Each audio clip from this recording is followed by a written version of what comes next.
Hey everyone, Civilization X here with a review for Dor Vahdor, Lost Legends and Sagas of Preflood Earth, a new fantasy epic written by the longtime friend and supporter of the channel, Lazarus Master Fox, in which he explores and expands upon the mythologies surrounding Preflood Earth.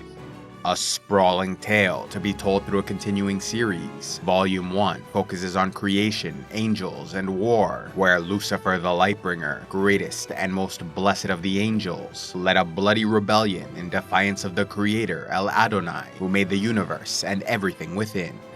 Inspired by authors like J.R.R. Tolkien, C.S. Lewis, and Robert E. Howard, who similarly used Christian and pagan lore as a basis for their writings, Volume 1 of Dor Vahdor brings forth a unique interpretation of ancient traditions, from El Adonai's first creation to the Great War in Heaven and formation of Earth.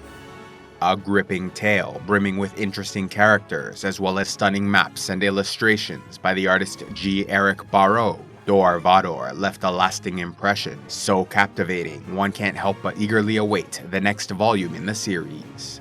Those familiar with my Game of Thrones reviews know that I tend to forego the more traditional recap and review style in favor of highlighting my favorite scenes, and so in that same vein, here are my top 10 moments from Dor Vahdor Volume 1. Number 10. Lucifer's Creation and the Seven Realms of Shamayim. Despite being the main villain for the series, the fallen angel Lucifer, chief adversary to the creator, quickly became my favorite character, as it was utterly fascinating to see his gradual decline from the greatest and most devout worshipper of El Adonai to a disillusioned rebel seeking the leadership of Shamayim, the name given to the seven realms of heaven. Although the book starts with an interesting look at El Adonai and the beginning of time, it was the creation of Lucifer and formation of the Seven Realms which stood out to me as the first great moments of the story. Not only was the Lightbringer born from a drop of the Creator's blood, but he was then given a position of supreme importance when El Adonai plucked 7 feathers from his wings, each a different color, and used them to form the Seven Realms of Shamayim. Although other angels were named as leaders of these realms, Lucifer stood above them all as chief prince of creation, only second in might and authority to the Almighty One, El Adonai. Number 9. The Face of Lucifer. After forming the realms of heaven and populating them with beings of free will called angels, El Adonai largely took a step back and left his creations to govern themselves. With the Almighty One distancing himself from the angels, Lucifer became the most visible face of authority within Shamayim. Held in such high regard, some started to consider him a being of equal status to the Creator. Lucifer, however, did not yet view himself in such a light, and was instead eager to demonstrate his devotion to El Adonai through the construction of a great house of worship. However, the Creator did not approve, and so a disheartened Lucifer was prepared to abandon the plan until approached by his most loyal friend and devoted follower, the cherub Matmanel. Convinced that the Almighty One would change his mind once he saw the magnificence of the temple and great statue they would fashion in his likeness, the Lightbringer rededicated himself to the project. Though Lucifer planned to leave the statue faceless, as nothing could compare to the image of the Creator, the Lightbringer was once again swayed by Matmanel, who insisted he could make a face worthy of this grand construction. When at last the great house of worship was complete, half of all the angels in Shamayim gathered for the opening ceremony, where Matmanel unveiled his work, revealing the face of Lucifer atop the great statue. While some in the crowd, like the Archangel Michael, were appalled by this display of vanity, many more were entranced by the beauty of this image, as was Lucifer, who loved what he saw, growing increasingly addicted to the attention and adoration of the other angels. Number 8. The Lost Faith of Magidale. Having reached the greatest of heights by completing the house of worship, Lucifer felt dragged to his lowest point when gracefully rebuked by El Adonai for his disobedience. Though the Creator did not punish his beloved prince, Lucifer was passed over for the newly revealed position of Elect One, who would represent the Creator and was therefore above the Lightbringer in authority. Needing time to contemplate his future, Lucifer sought solitude, which then tested the faith of his 10 closest followers, who were left without the guidance of their revered leader. though 9 of these 10 never wavered from their devotion, trusting that the Lightbringer would return and bring them to glory. Magidale grew frustrated as he believed they were abandoned and was ready to walk out on his comrades. Yet similar to doubting Thomas, who did not initially believe in the resurrection of Jesus, Magidale was brought back into the fold when Lucifer returned with a renewed spirit and determination. Number 7. Rebellion and the Five-Headed Beast.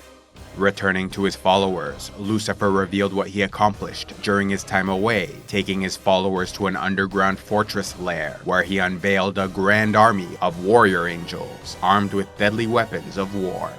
Conducting a blood sacrifice, Lucifer slit the throat of an angel clad in white before transforming into a terrifying five-headed beast who yelled out in defiance, "Let there be rebellion, let there be oblivion, let there be a great war in heaven, unleash the legions to battle."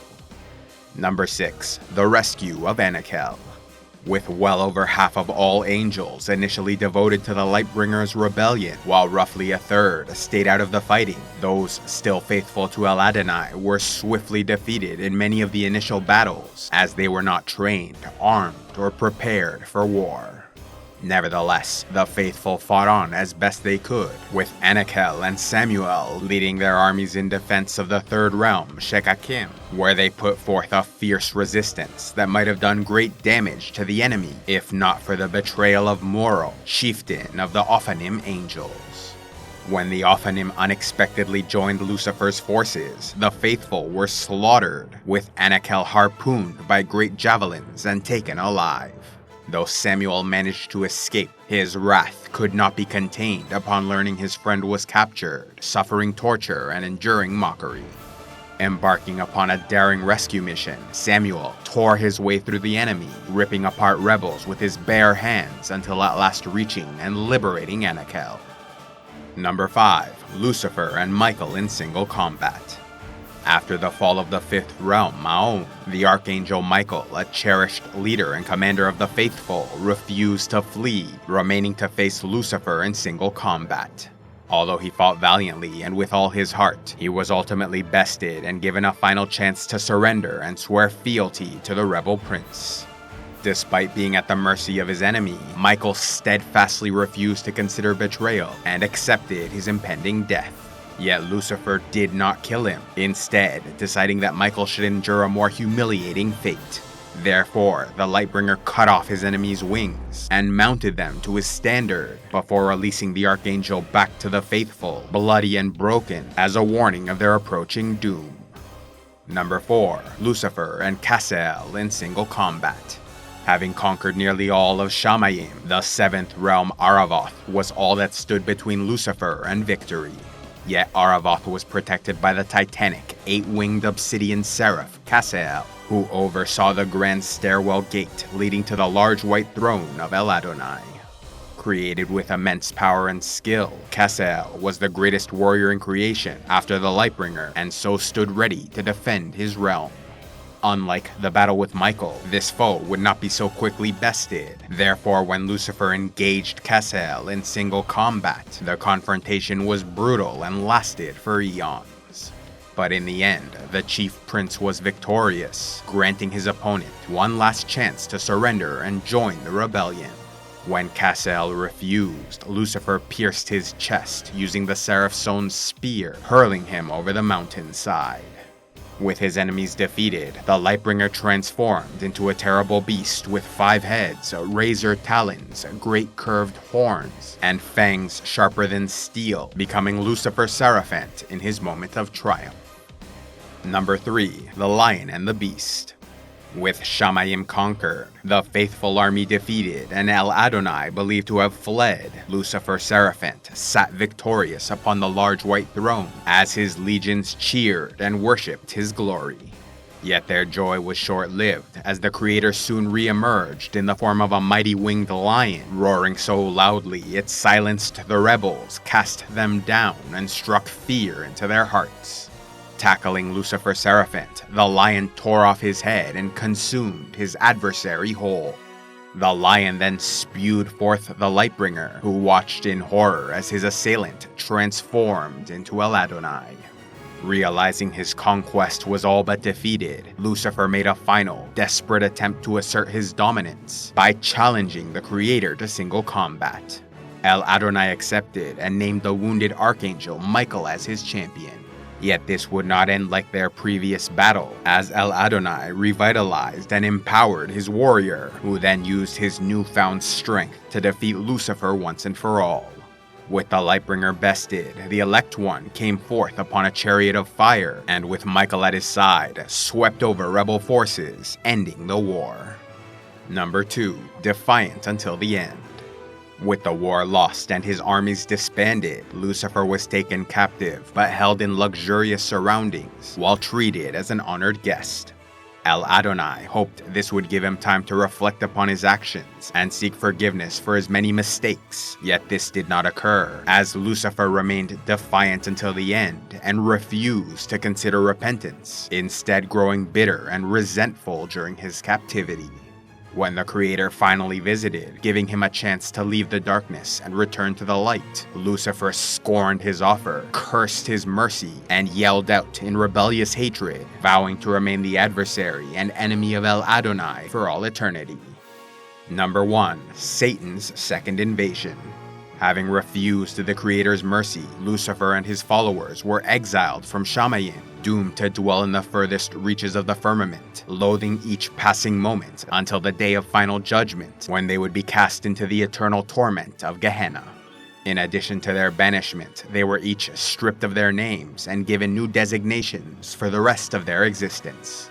Wandering aimlessly along the edges of creation, Lucifer, now called Satan, became a petty, bitter shell of his former self, yet still commanded the loyalty of the fallen angels, who soon informed him that El Adonai had brought forth yet another creation, forming the realm Terra and a being known as man, fashioned in the image of the Almighty. Realizing this presented him with an opportunity to inflict further malice upon his hated enemy, Satan sent his follower Matmanel, now called Mammon, to summon his legions, while he set forth for Terra, seeking to glimpse upon this creature called man. Hope you enjoyed that list of top 10 moments from the epic fantasy series Dor Vahdor Volume I. Although it covered most of what I consider the best moments from the book, it really can't compare with reading the story or listening to the wonderfully narrated audiobook, seeing the amazing artwork, listening to the original, beautifully composed score, and experiencing this great adventure for yourself. So if you're interested in ordering the book or audiobook, which I highly recommend, please check out the links in the description below, or else search for Dor Vahdor through Barnes & Noble, Amazon, Audible, and Kindle.